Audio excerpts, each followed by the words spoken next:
Hier, j'ai vu une vidéo là sur. C'était sur les réseaux, sur YouTube, que ça a été publié.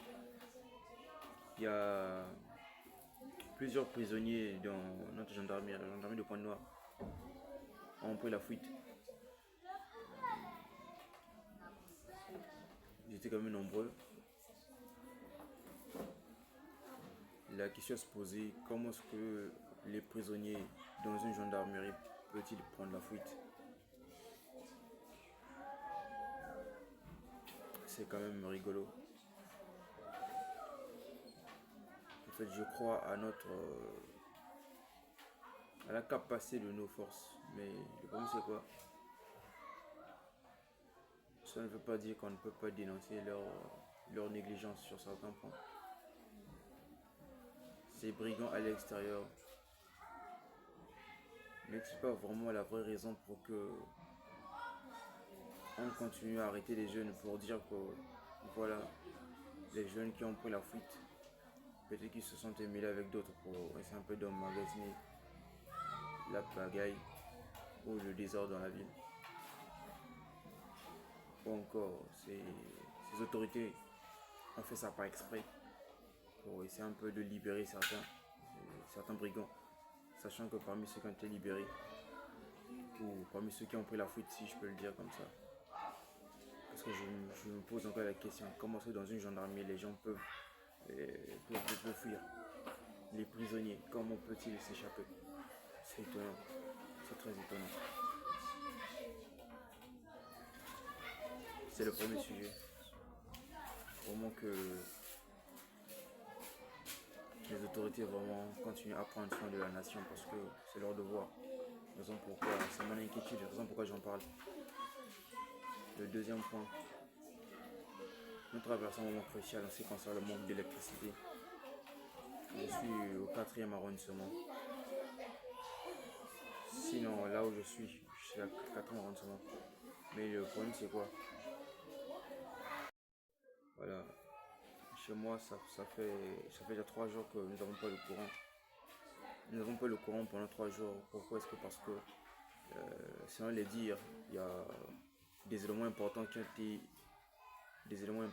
volés dans l'un de nos transports qui alimente notre zone. On se dit même dans le transport s'il y a des voleurs. Mais c'est quand même étonnant.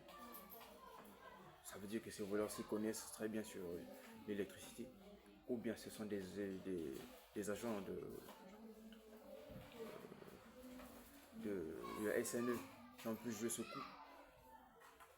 C'est quand même étonnant de voir ce que nous traversons. Le courant en plein 21e siècle, précisément 2024, est devenu crucial. Faire manquer les gens 3 jours sans courant, ce n'est pas aussi facile que ça. Ça, c'était le deuxième point. Vraiment que le directeur de la SNE regarde cette situation afin d'apporter des éclaircissements là-dessus. Le troisième point, nous avançons petit à petit vers les élections, bien que ce soit en 2026.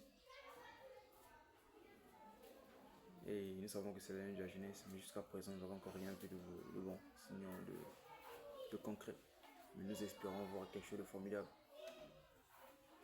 C'est juste un rappel pour l'entourage du chef de l'État, afin de pouvoir se souvenir de cette jeunesse que le chef a promis se tenir en voulant ce changement-là. Et merci encore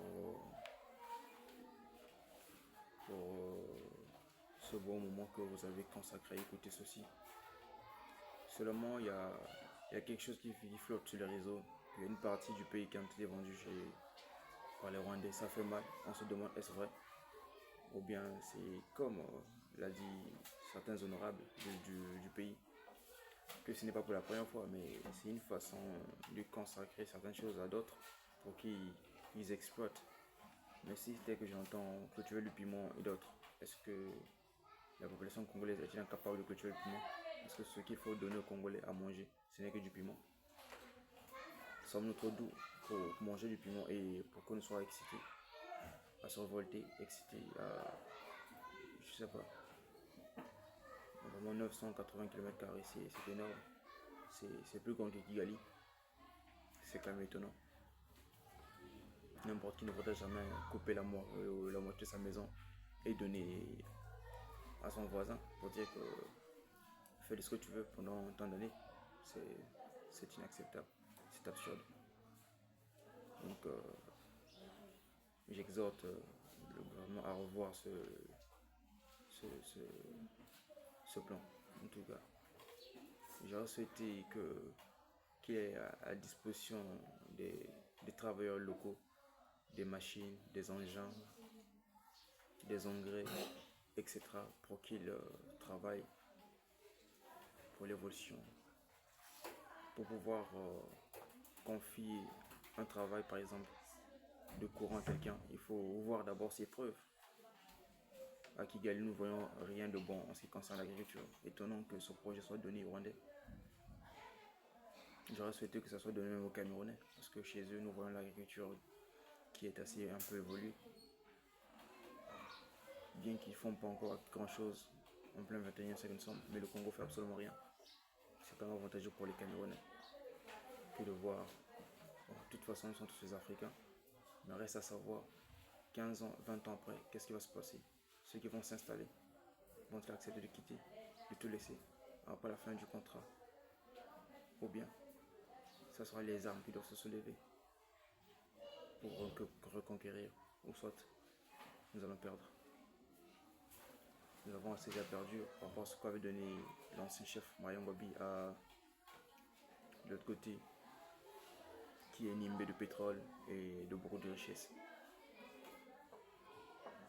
Certes, on peut reconquérir tout cela, mais je pense que cela est possible rien que les hommes alpha comprennent.